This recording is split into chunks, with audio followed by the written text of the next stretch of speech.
بسم اللہ الرحمن الرحیم۔ السلام علیکم ناظرین، میں ہوں اخلاق سالک اور آپ دیکھ رہے ہیں میرا یوٹیوب چینل۔ ناظرین، آپ کو پتہ ہے کہ نگران وزیر اعظم انوار الحق کاکڑ بھی الیکشن نہیں چاہتے۔ یہ بہت بڑا انکشاف کیا ہے جو سینیٹرز نے، جنہوں نے قرارداد منظور کروائی تھی، اور اس کے ساتھ ساتھ ہمارے جو قاضی وقت ہیں وہ اسلام کے اصولوں کی بات کرتے ہیں، ان کا حوالہ دیتے ہیں۔ لیکن ان دونوں قاضی اور حکمرانوں کے اوپر میں خلفۂ راشدین کی ایک مثال ان کے سامنے رکھوں گا، خلیفہ ثانی حضرت عمر فاروق رضی اللہ تعالیٰ عنہ کی، اور ایک واقعہ جو ان کو شاید سمجھ میں آ جائے کہ اسلام کس طرح پہلے امپوز کرتا ہے اور چیزوں کو ڈائگنوز کرتا ہے، بیماریوں کو، اور پھر ان کا علاج کرتا ہے، اور پھر ان کے اوپر عوام کے اوپر کوئی چیز جو ہے وہ کنڈیشن امپوز کرتا ہے، پہلے کنڈیشن دیتا ہے۔ میں قاضی وقت نے جو ہے وہ عدالت کے اندر بیٹھ کر اسلامی اصولوں کی بات کی ہے کہ اسلام کا یہ اصول ہے کہ کس طرح سے ایک شخص کو جب دوبارہ سے لایا گیا اور ان کو حکمران بنانے کے لیے جو اختیارات کا استعمال کیا جا رہا ہے، تو میں ان کے سامنے ایک بات رکھ دیتا ہوں۔ نگران وزیر اعظم بھی اس کو سمجھ جائیں گے کہ ایک حکمران اور قاضی وقت کی کیا ذمہ داری ہوتی ہے، اور اسلام کے اصولوں کا آپ جو حوالہ دیتے ہیں اور اسلام کا حقیقی روح کیا ہے، آپ کو سمجھ آ جائے گی۔ حضرت عمر فاروق رضی اللہ تعالیٰ عنہ کا دور اقدس میں ایک علاقے سے چوروں کی بہت بڑی تعداد پکڑی گئی۔ اس وقت یہ قانون تھا کہ قاضی وقت کو فیصلہ کرنے سے پہلے شام کو جو تھی وہ خلیفہ وقت کو رپورٹ کی جاتی تھی۔ جب آپ کے پاس رپورٹ پہنچی تو آپ نے دیکھا کہ بہت بڑی تعداد میں چور جو ہیں وہ گرفتار کیے گئے ہیں۔ حضرت عمر فاروق رضی اللہ تعالیٰ عنہ کی وہ حکمت، ان کی وہ دانش اور ان کی وہ تربیت جو نبی مکرم صلی اللہ علیہ وآلہ وسلم نے صحیح اسلام کے اصولوں پر کہی تھی، وہ دیکھیے ذرا، اور پھر سمجھ آ جائے گی، اور پھر قاضی وقت کے ساتھ آپ کا جو مکالمہ ہوتا ہے وہ آپ کے سامنے رکھوں گا اور آپ کو سمجھ آ جائے گی کہ اسلام ہوتا کیا ہے، اسلامی حکمران کی ذمہ داری کیا ہے، اور قاضی وقت کی ذمہ داری کیا ہے۔ آپ کے پاس اتنی بڑی تعداد آئی تو آپ نے یہ نہیں کہا کہ بہت اچھا کیا آپ نے پکڑ لیا اور ان کو کہو کہ سزا دے دو۔ آپ نے یہ دیکھا جو اس وقت کا قاصد تھا اس دور کے مطابق، وہ آپ کے پاس آیا جب آپ نے اسی گھوڑے کے اوپر بیٹھے بیٹھے آپ نے کہا کہ قاضی وقت جو تھا کہ آپ جلدی سے جائیں اور قاضی وقت تو یہ کہہ دیں۔ حضرت عمر فاروق رضی اللہ تعالیٰ نے کہا کہ جب تک میں عدالت میں نہ پہنچوں، میرے آنے سے پہلے تک اس کسی بھی سزا کے اوپر عمل درآمد نہ کیا جائے۔ آپ نے اس قاصد کو وہاں بھیج دیا قاضی وقت کے پاس، اور آپ خود رضی اللہ تعالیٰ عنہ ایک اس وقت کی تیز سواری کے اوپر آپ سوار ہوئے اور آپ اس علاقے میں چلے گئے جس علاقے میں یہ چور پکڑے گئے تھے۔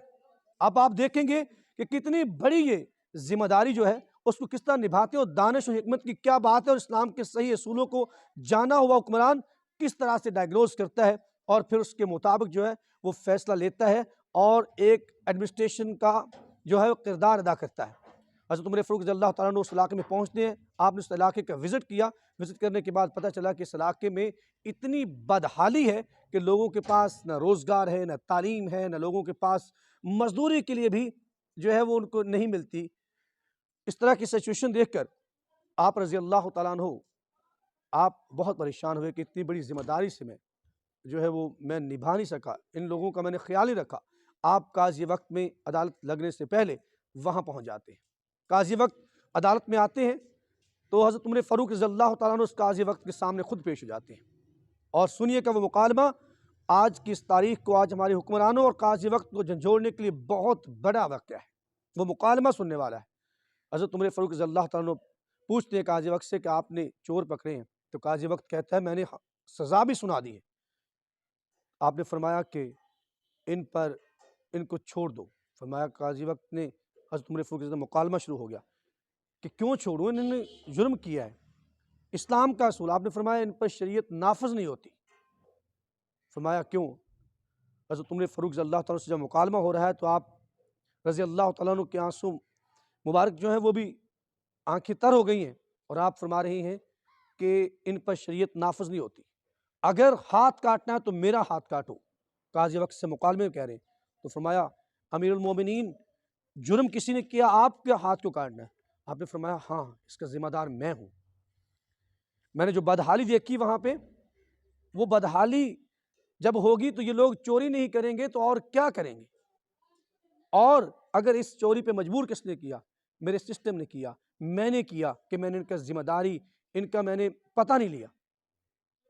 قاضی وقت کنونس ہو جاتا ہے اور چھوڑ دیتا ہے، آپ کی اس بات کو مان لیا جاتا ہے، اور اس کے بعد کیا ہوتا ہے؟ حضرت عمر فاروق رضی اللہ تعالیٰ عنہ اس علاقے کی فلاح کے لیے، اس کی ویلفیئر کے لیے، وہاں پہ تعلیم و روزگار، تمام چیزوں کے لیے آپ کی اپنی ذمہ داری نبھاتے ہیں، اور اس کے بعد آپ اس قاضی وقت کو کہتے ہیں کہ آج کے بعد اگر یہاں سے چور، آپ کے لیے یہ استثناء ہے، آپ قاضی وقت جو اس علاقے کے ہیں، کہ آپ کے لیے استثناء حاصل ہے کہ اگر اس علاقے سے چور دوبارہ آئیں تو آپ نے مجھے اطلاع دیے بغیر جو ہے سزا پر عمل درآمد کر دینا ہے۔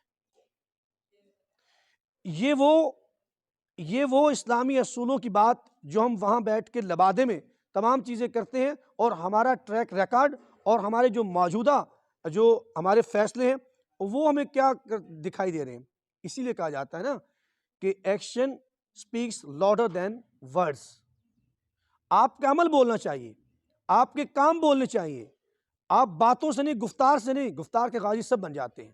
یہ 75 سالہ 76 سالہ تاریخ کے اندر قاضی صاحب ہماری عدالتوں نے گفتار کی جو ہے نا وہ غازی بہت آئے، لیکن عملی طور پر جب ہم دیکھتے ہیں تو ہماری عدالتوں کا، ہماری جو نظام انصاف ہے، اس کا جو کردار ہے وہ بڑا بھیانک دکھائی دیتا ہے۔ یہ ہے بات کہ آپ چیز کو ڈائگنوز کرتے ہیں، وجہ جانتے ہیں۔ کیا آپ نے وجہ جانی؟ یہ جو کچھ ہو رہا ہے، جو کچھ آپ کروایا جا رہا ہے، اس وقت کے جو حکمران تھے وہ بھاگتے تھے قاضی وقت کے دروازے پہ، آج ہمارے قاضی وقت اور ہمارے حکمران جو ہیں وہ بھاگتے ہیں 4 نمبر گیٹ کی طرف۔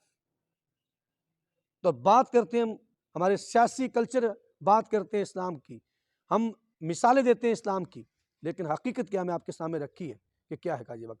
اب ذرا بات کر لیتے ہیں، ہو سکتے ہیں میں جذباتی آپ مجھے گردانتے ہوں، لیکن یہ ایک حقیقی مفہوم تھا کہ کس طرح سے ایک اسلام جو ہے وہ ایک فلاحی ریاست، اور کس طرح جو نظام میں عدل ہے، انصاف کا، اس کے تقاضے کیا ہیں، پھر آپ انصاف کی بات کریں۔ آپ تو کھلواڑ کی کر رہے ہیں، اس کھلواڑ کی بات کرتے رہیں۔ تو اب بات کرتے ہیں، میں نے آپ سے آغاز میں کہا تھا کہ یہ بات بھی سامنے آئی ہے، اور اس وقت میں آپ کو یہ بڑا انکشاف ہے جو آپ کے سامنے رکھنے جا رہا ہوں کہ ہمارے وزیر اعظم کے بارے میں جو 14 سینیٹرز موجود تھے وہاں پر، ان میں سے بڑے تعداد نے جب پارلیمنٹ کے اندر، ایوان بالا کے اندر موجود تھے، انہوں نے یہ انکشاف بھی کیا ہے کہ ہمارے نگران وزیر اعظم صاحب بھی الیکشن 8 فروری کو نہیں چاہتے۔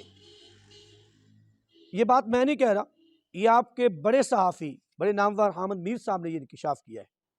تو آپ مجھے یہ بتائیں، نگران وزیر اعظم صاحب آپ خود نہیں چاہتے، یہ کیوں کہہ رہے ہیں؟ اور وہ لوگ ہیں جن کے ساتھ زیادتیاں ہوئی ہیں، گو کہ میں یہ کہتا ہوں کہ یہ ایوان کے اندر جو کھلواڑ کیا جاتا ہے 25 کروڑ عوام کے ساتھ، وہ تو ہے ہی ہے، لیکن وہ بھی حق پہ جانب ہے کہ ان کی آواز کو کوئی نہیں سنا جاتا، ان کے مسائل کو کوئی نہیں سنا جاتا۔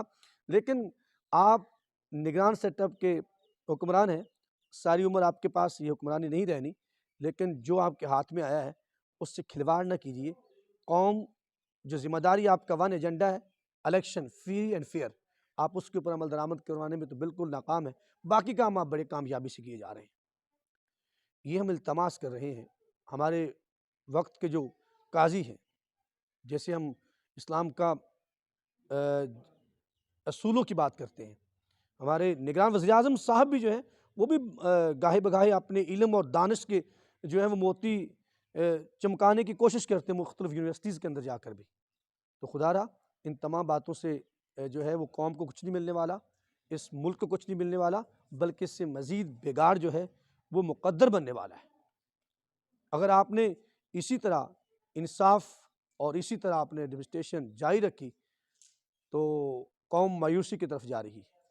مایوسی سے نکالنا ہے تو قوم کو فیصلہ کرنے دیجیے۔ آپ اپنے عدالتی فیصلوں کے اندر اتنا میرٹ رکھیں کہ آپ کے فیصلے بولیں، جب آپ جائیں تو لوگ آپ کا حوالہ دیں۔ اگلے ولاگ میں ملتے ہیں کہ کس طرف جاتا دکھائی دیتا ہے 8 فروری کا الیکشن، کیونکہ جو ڈیولپمنٹس آ رہی ہیں، جو رومرز آ رہی ہیں، وہ کچھ اور بتا رہی ہیں۔ اپنا بہت سارا خیال رکھیے گا، مجھے اخلاق سالک کو اجازت دیجیے گا۔